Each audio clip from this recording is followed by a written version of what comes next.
যদি কারোর কোনোভাবে অসুবিধা হয় সেই দায় আসলে সরকারের। গোটা শিক্ষা ব্যবস্থাকে যদি ধ্বংস করে দেওয়ার কোনো রকম প্ল্যানিং এই রাজ্য সরকার করে, তাহলে আমরা ভারতের খাদ্য ফেডারেশন আমরা আসলে এই রাস্তাকে স্তব্ধ করে দেবো।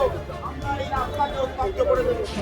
নতুন না, এখানে কোর্টে যাচ্ছে, সুপ্রিম কোর্টে যাচ্ছে, হাইকোর্টে যাচ্ছে, সব জায়গায় দেখছি রাজ্য সরকার আসলে আসলে RSS কে জায়গা করে দিতে চায়, আসলে সাম্রাজ্যের জায়গা করে দিয়েছে। আমরা এই বিষয়ে বুঝতে পারছি এদেরকে আর পরিচয়ও দেয় না।